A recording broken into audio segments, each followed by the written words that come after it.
Hello and welcome to Morningstar. After a tough rout that recalled the burst of the US dot-com bubble, things are now looking better for Chinese tech stocks as regulatory headwinds ease and earnings prospects improve. Here with me to talk about China tech sector's perspective is Chelsey Tam. She's senior equity analyst at Morningstar.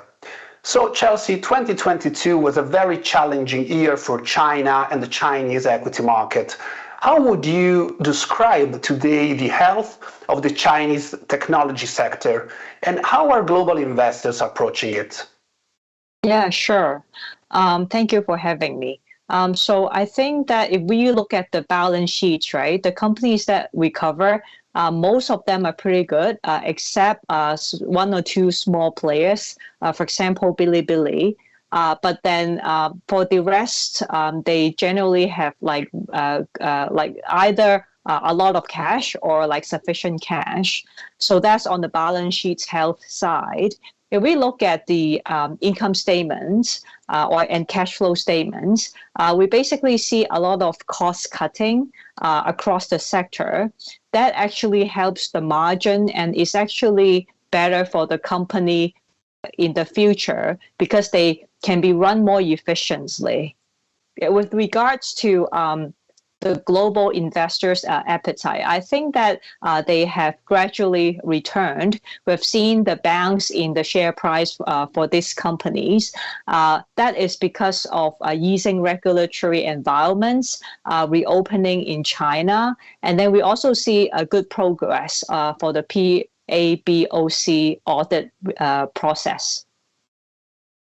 Right. And well, Chelsey, you cover a bunch of Chinese tech stocks, specifically physical goods, e-commerce stocks. Before talking of specific names, what is your outlook, your general outlook for this sector? And how, in your view, external factors as Beijing's political decisions or even the economic relation between China and the US may affect such industry? Yeah, sure. So I think this year, for example, we're expecting recovery in, for example, online shopping, online services, for example, food delivery. We're looking to recovery in travel, which is good for the online travel names as well. So I think that this year is a year of recovery.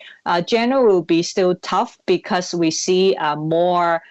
We see different cities reaching the peak in terms of cases, COVID-19 cases. But then I think that after that, like we'll see gradual recovery in economic activities. And with regards to China political actions. We see, for example, the Hangzhou government visiting Alibaba, for example, and they say that they will do more cooperations. So obviously there is a lot better prospect in terms of regulatory easing. And also we, for example, see some progress is being made for Ant's restructuring as well. And then the government also mentioned that they will support the platform economy. So I think these are all very positive for investor sentiments. Last but not least, as I mentioned, we see some warming relationship between US and China. Other than PABOC, I think we also see, for example, China sort of changing the head of foreign affairs, and he is more sort of like soft-spoken compared to previous foreign affairs head. So I think these are also positive to China as a whole, but I don't think it would have contribution to the rally for the share prices of these companies. Absolutely, that's very interesting. Now to conclude, what are currently the best investment ideas among the companies that you cover and why?